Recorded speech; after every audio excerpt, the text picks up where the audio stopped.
welcome to everybody who's watching this. I'm Luxmy Gopal. I'm a BBC presenter and I'm also involved with the Whitley Fund for Nature. And we're all here for a panel discussion on ethical conservation. And we will be defining that and examining and interrogating that subject. So I won't go too much into it now, but just to say that this event, this discussion is in honour of International Day of Ethical Conservation. And that coincides with the launch or the anniversary of the launch of the Ethical Conservation Alliance. And that was launched at the Whitley Awards People for Planet Summit in London on the 6th of November last year. And just to say a word about the Alliance, it's made up of Indigenous leaders and conservationists from 33 countries and with many, many years, I think 600 years of collective experience in the field. Hopefully that doesn't make you all feel too old. And the aim of this is to try to ensure an ethical approach to the way animals are treated in conservation. So just to say welcome again to everyone watching, to viewers, and now to introduce our participants here. Let's start with Dr. Shivani Bhalla, who I met for the first time actually after she did, or when she was doing one of her interviews for BBC News. Now, Shivani is the founder and director of Ewaso Lions and works towards promoting coexistence between carnivores and people in northern Kenya. And for those of you who know her work, she engages with local communities to reduce livestock loss and monitors the lion population. So thank you for being here, Shivani. And we'll move on to Dr. Hotlin Ompusunggu, who is, and I think this is brilliant, a dentist as well as a conservationist, working with Healthy Planet Indonesia to integrate health and conservation programs for the local community development. So welcome, Hotlin, as well. And Dr. Rodrigo Medellin, who is Senior Professor at the Institute of Ecology of the National Autonomous University of Mexico and co-founder of the Global South Bat. And his conservation work focuses on mammals, as you could probably guess, particularly bats, and has earned him the nickname of Batman. Very, very rightly so as well.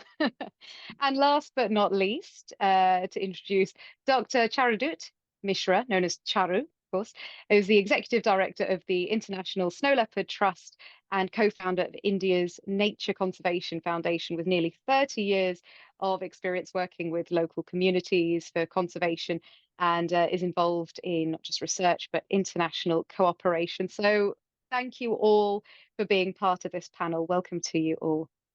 So if we start then with you, Charu, I'm going to volunteer you for the first question, because I suppose we can't really go into depth in exploring the subject without first defining it. So Charu, what is ethical nature conservation?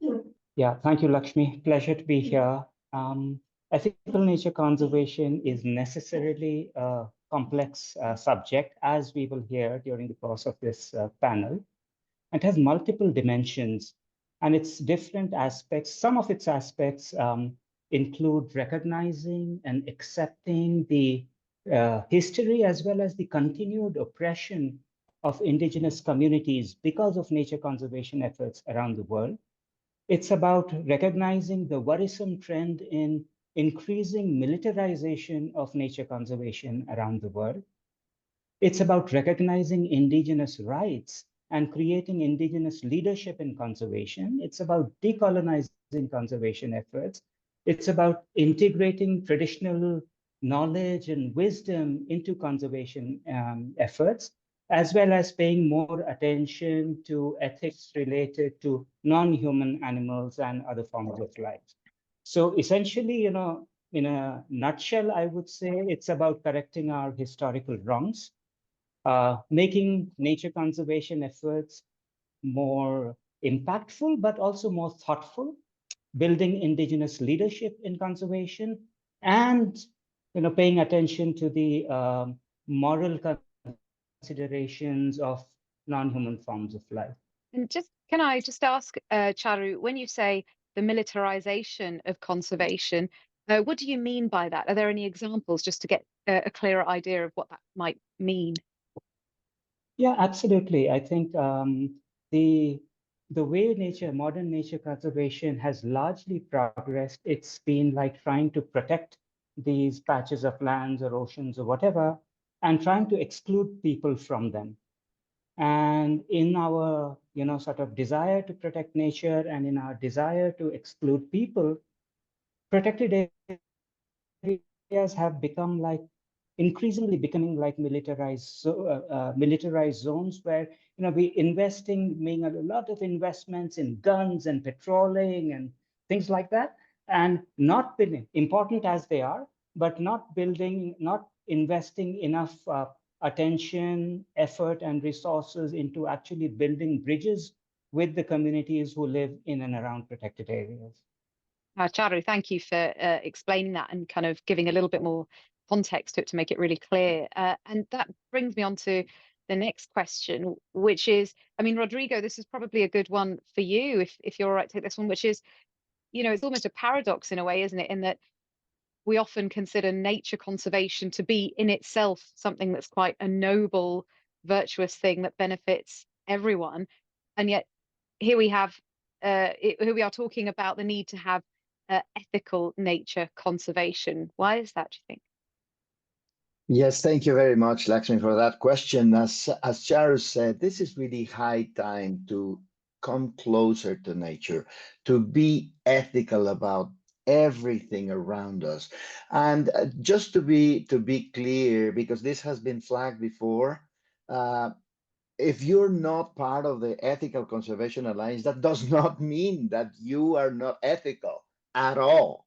But the Ethical Conservation Alliance brings together and forward these principles for us, all of us, collectively, everyone in the world can increase the level of ethicality that we approach, that we face the world in our usual day to day.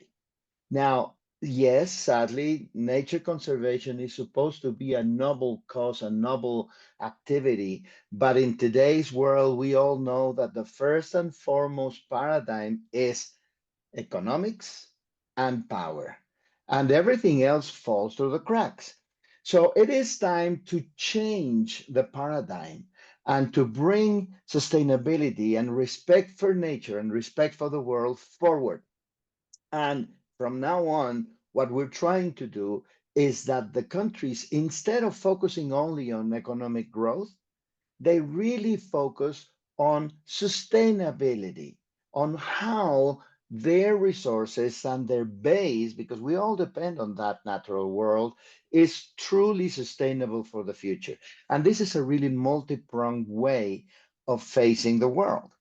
One of those ways in which we need to face the world is that the rights of nature and rights of indigenous peoples and local communities have also been ignored, or when they are represented, when they are considered, like in the recent Convention on Biological Diversity conference of the parties. Yes, oh yeah, we're going to work with indigenous groups and we are going to empower the indigenous groups, but nothing really happens because there's really no binding obligation of the countries to really come forward and do exactly that. This is exactly what we need at this point in time.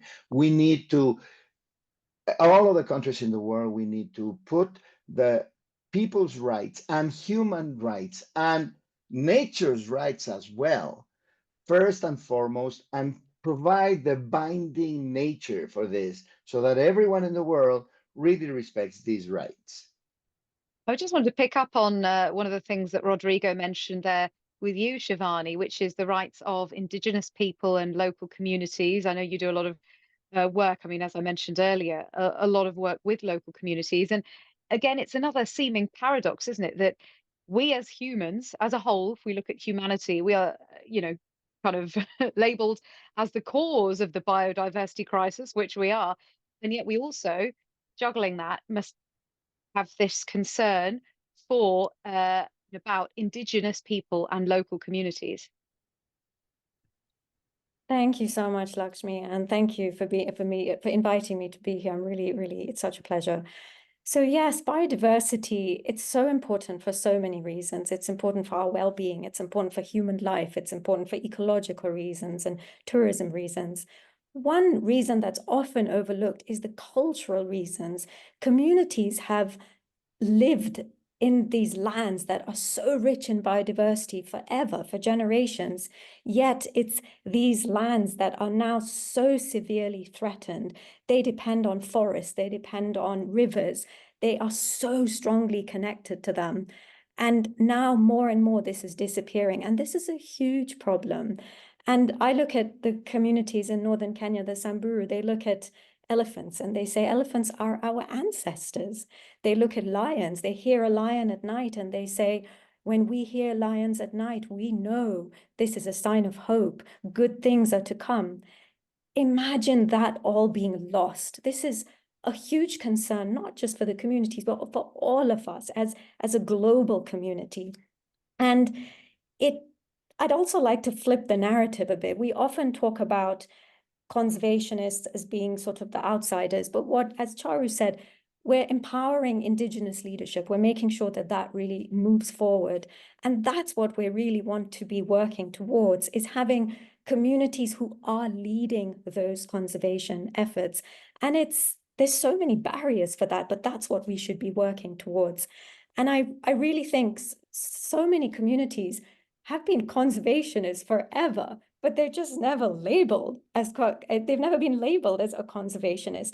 That's what we should be working towards, and really ethically engaging with them to ensure that really that is the mission, to ensure that this biodiversity crisis that everyone is seeing around the world is really addressed. Yeah, as you say, Shivani, it shouldn't be a case of looking at biodiversity in isolation without taking into account Indigenous people and the local communities who are part of that. And I like the way that you talked about flipping the narrative, and Rodrigo talked about shifting the paradigm. It just really reinforces this message of needing to change as a whole.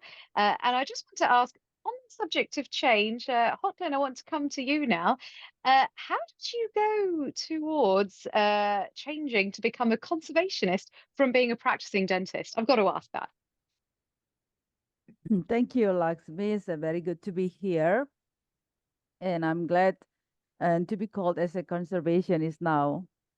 So yeah, initially I even skeptical about conservation work and conservation organization, why they put so much effort and pay, like in Indonesia years ago, pay the celebrity to be the ambassador of saving orangutan.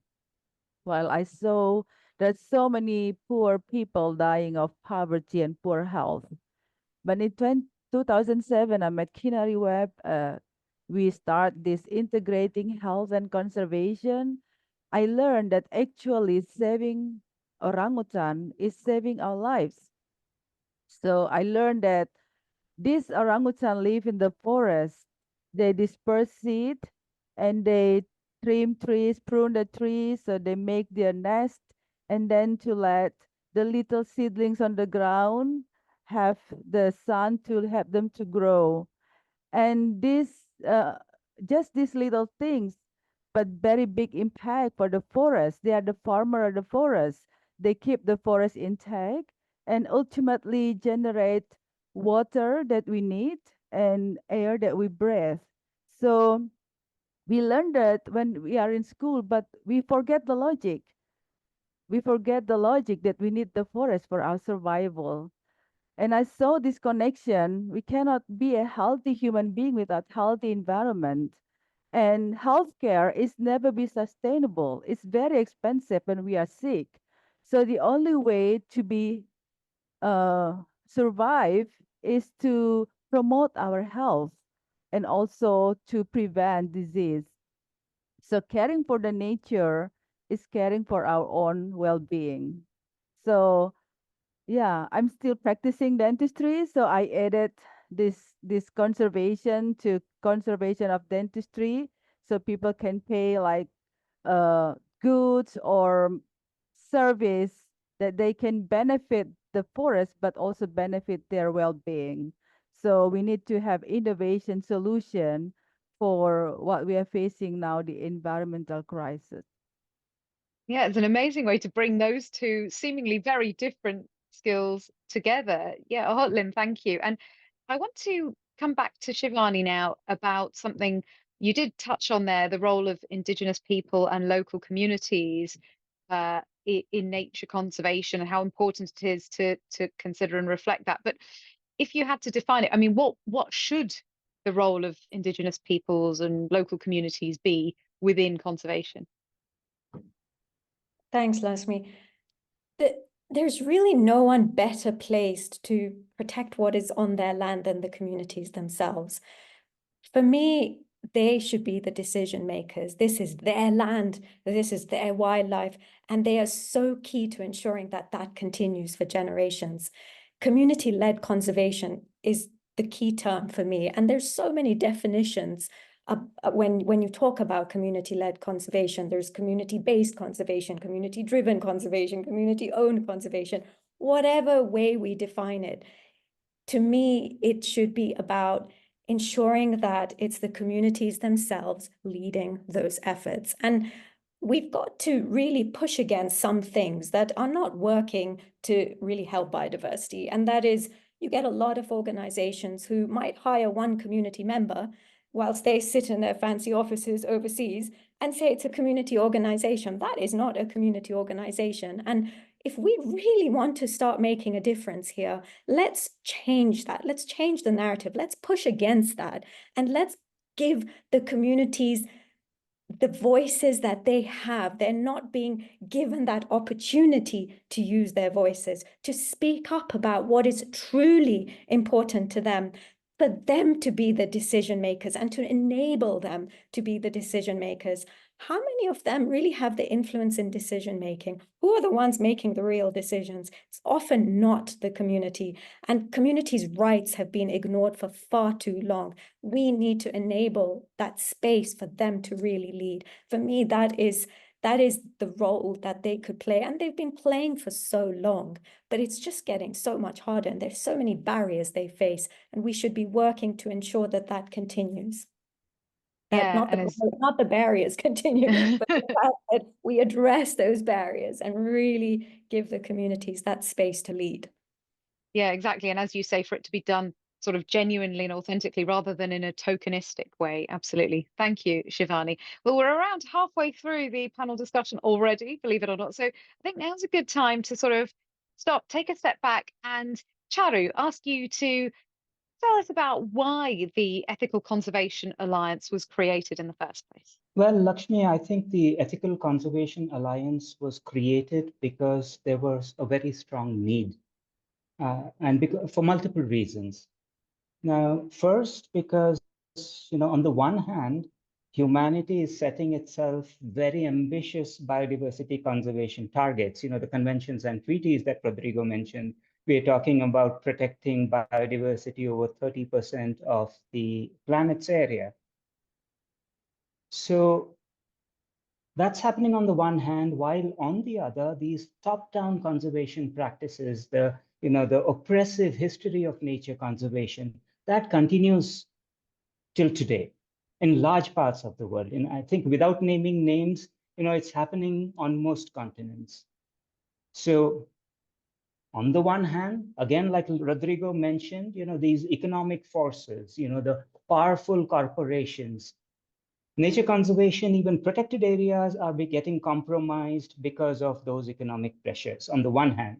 And on the other, rather than recognizing the role, the cultural significance of indigenous communities, of biodiversity in indigenous communities' lives and lifestyles, as Shivani mentioned, rather than recognizing, celebrating, and strengthening those, what we are ending up doing is to kind of criminalizing them, dispossessing them from their own lands and waters, things that they have used for centuries, and things that they consider as their own home. So the Ethical Conservation Alliance was created because, again, like Rodrigo mentioned, there are so many conservationists around the world who are trying to ensure that biodiversity conservation, nature conservation is not just done effectively, but also ethically. And the alliance aims to be a force multiplier, to bring all these people from around the world together so that we can actually change the narrative of conservation around the world and bring more ethics into the way we view as well as we treat people and animals and plants in conservation. So that was the main reason. And we had this amazing opportunity since, actually thanks to the Whitley Fund for Nature, who allowed us to bring a core group together. And when I always say this, when you bring good people together, some really good things, sometimes even great things can happen. Yeah, absolutely. And just hearing all of you speaking together with one voice about how important it is for that change to happen really drives the message home. So thank you again, all of you, for being here to be able to talk about this really important subject so passionately. Now, I want to bring in Rodrigo now and ask about rights-based conservation, what your view is on that. And also, firstly, for those of us who aren't really familiar with it, Rodrigo, what is rights-based conservation? What does it mean? What's your view on it? Well, it's one more way of understanding what do we need to do to make sure that conservation happens. Again, at this point in time, conservation happens because of a bunch of crazy people who decide to save this park or this species, etc., ideally hand in hand with local communities, with indigenous groups, but not necessarily it's always that case. And sometimes you just see some express will to protect something or other, but really nothing happens in this westernized world without law coming into place, without specific recognition that nature has rights, that people have rights, the indigenous groups have rights, that the land have rights. So here, this is like a twist in this westernized view of the world.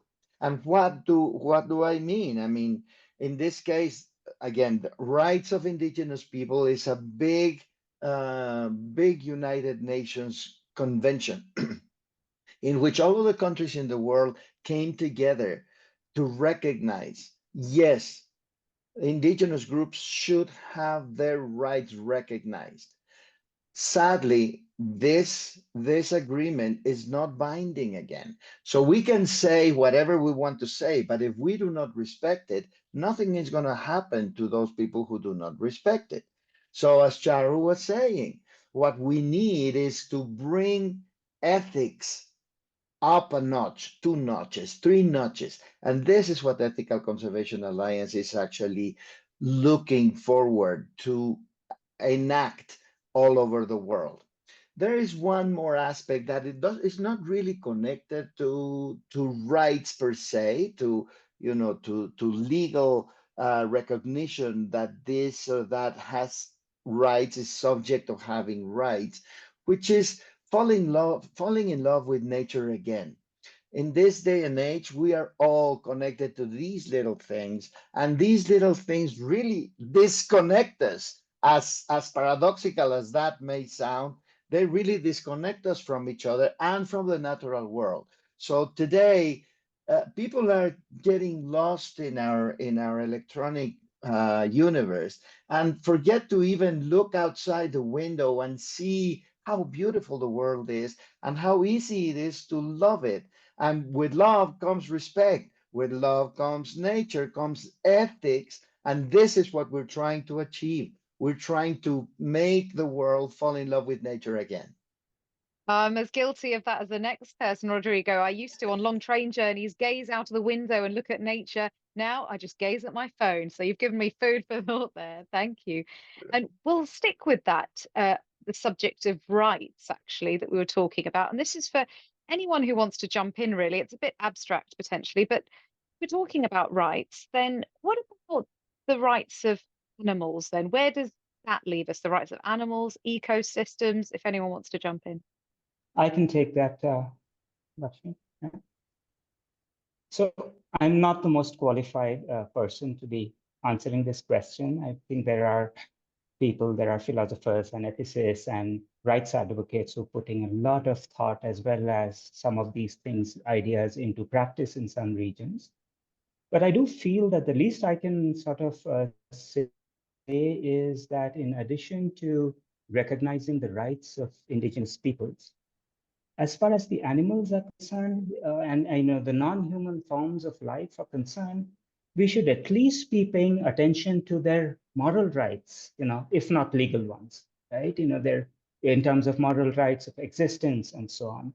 And so, um, we have a lot to learn, I think, from indigenous peoples and cultures here, like Shivani was alluding to earlier, because many of those indigenous communities actually have ethics that recognize the value of individual plants and animals, and indeed of entire ecosystems, of rivers and so on.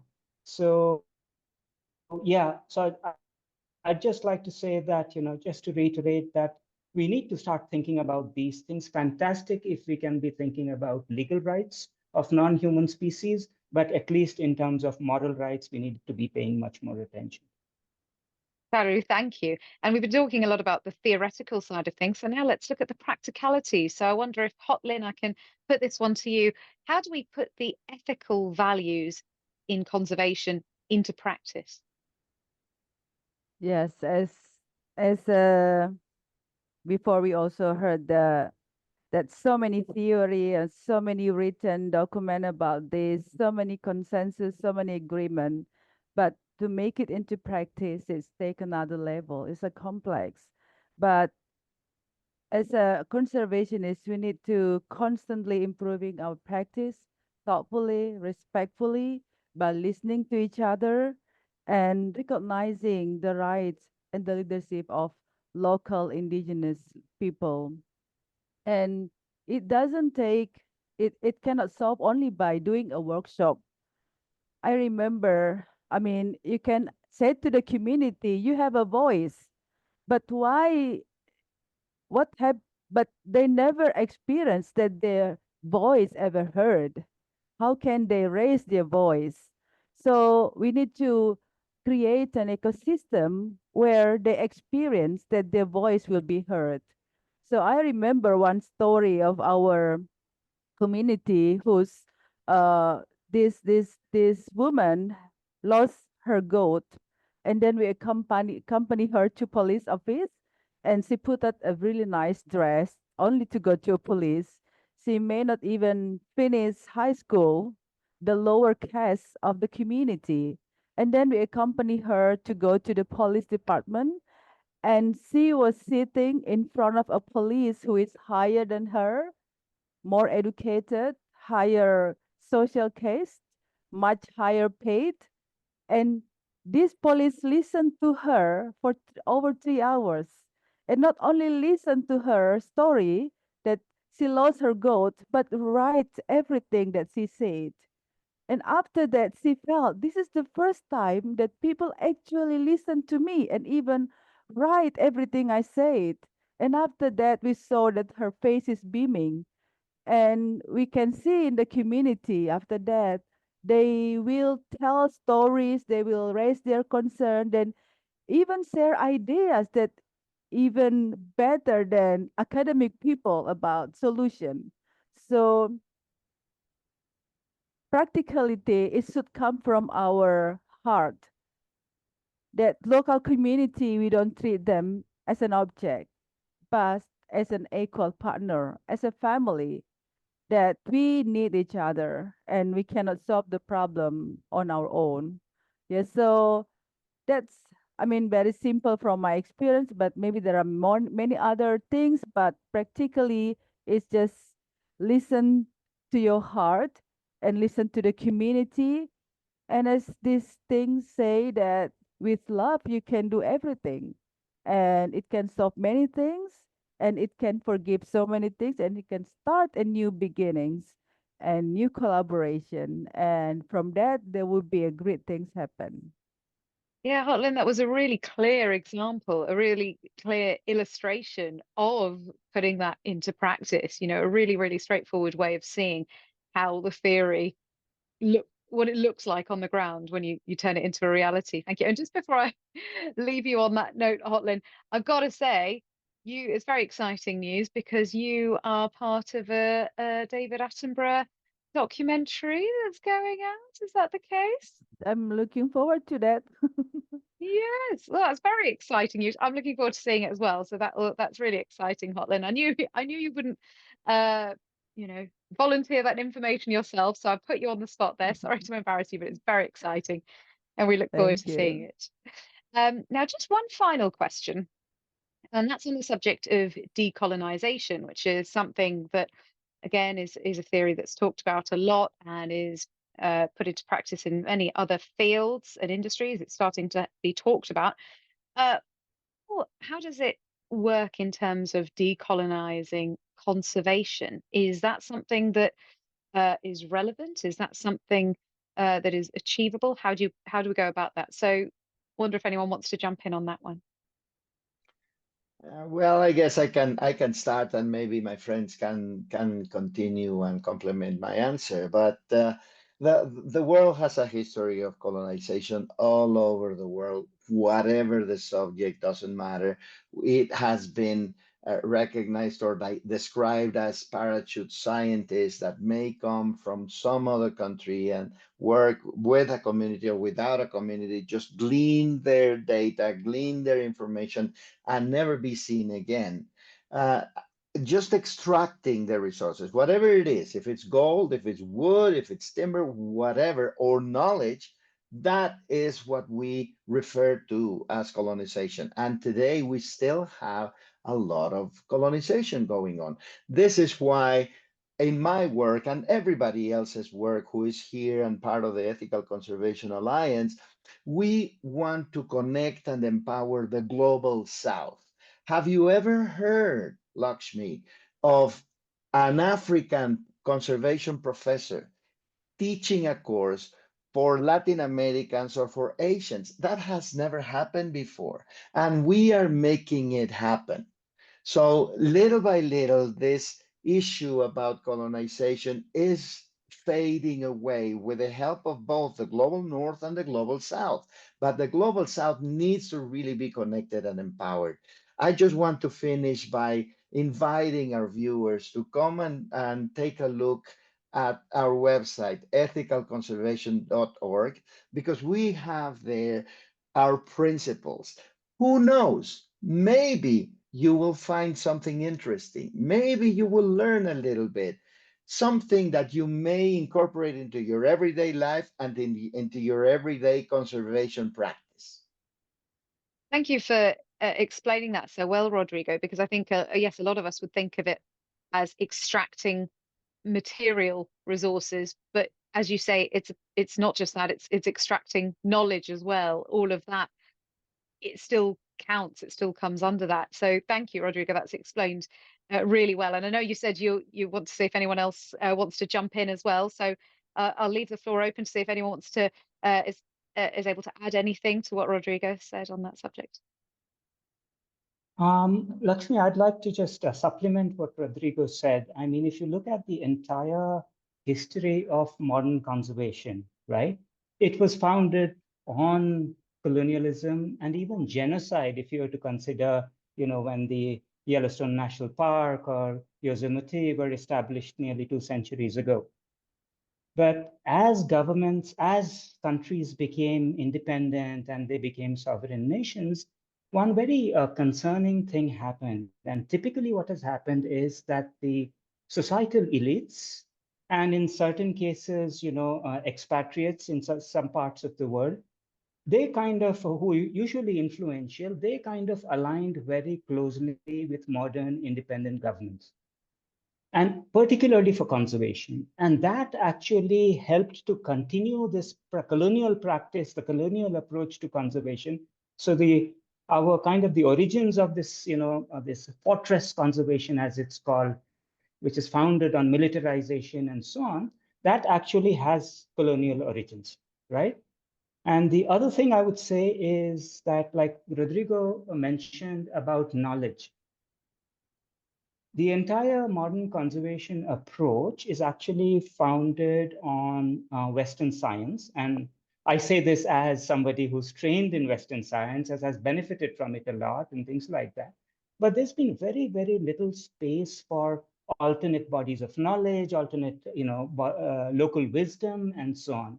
So really, decolonization in conservation will involve acknowledging, understanding these issues of, the colonial legacy in our approaches and practices. And, obviously it is something, and doing something about it, addressing it, decolonizing it, like, the South-South cooperation Rodrigo is talking about, or the, valuing indigenous wisdom and cultures that Shivani talked about, and, empowering, like the young woman from the Indonesian, community that Hotlin talked about. So yeah, there's a lot to be done as far as decolonizing conservation is concerned. Charu, thank you. Yes, reiterating the need for change, and again, underlining the importance of something like the Ethical Conservation Alliance to propel that change forward. Thank you. Now, I'm going to invite you all just to give your final thoughts before we go, just around 30 seconds of your final thoughts. If I could start with you, Shivani, please. Thanks, Luxmy. There's no question about it. We're all facing a biodiversity crisis. And to me, one of the only solutions we have to addressing this is enabling communities to lead and giving them that space so they can lead conservation efforts. Their traditional knowledge is really the key to having biodiversity remain for generations. And we should all be doing everything we can to ensure that happens. Great. Thank you, Shivani. And Rodrigo? Yeah, sure. Well, to me, it's a very, very easy and straightforward decision that we can all make for the benefit of our everyday lives and for the benefit of the world at large. What you see as the world today might change in a fairly few years. That's it. It's all in our power. It's all in our hands to, from now on, incorporate these ethical principles into our everyday life and respect for nature and love for nature. And mark my words, once you enact that, once you incorporate that into your everyday life, your level of happiness is going to increase and the future of the world will be brighter. Rodrigo, thank you. And Hotlin? Yeah, I like to also about the same point like Shivani just mentioned, that we all agree that now we are facing environmental crisis, and the only way to reverse this is collaboration. And collaboration mean equally work hand in hand, and hand in hand mean empowering other people, local, who are in the hotspot of our biodiversity, of our hotspot of nature. So hand in hand with local for a better future. Thank you so much, Hotlin. And finally, Charu? Biodiversity is a global common good, and we must do all we can to protect it. We are losing it at an alarmingly fast rate. So what we achieve in biodiversity conservation is critically important, but how we do it is perhaps even more important, and we must do it the right way. Thank you. Well, thank you all. I just want to give another final thank you to you, Dr. Shivani Bhalla, Dr. Hotlin Ompusunggu, and Dr. Rodrigo Medellin, and Dr. Charu Mishra. Thank you all for your time. It's really a privilege to have such a wealth of knowledge and experience and expertise from leaders in conservation to all be together at the same time talking about such an important issue. So thank you. And I want to, of course, thank our viewers, everybody who's watching this. And if anybody wants to have any more information about this and is interested in finding out more, you can visit the website. Rodrigo mentioned it earlier. It's www.ethicalconservation.org. And if you're an experienced conservation leader who wants to become part of it, you can also go to that webpage and get in touch using the contact page. I'm Luxmy Gopal, and thank you all very much.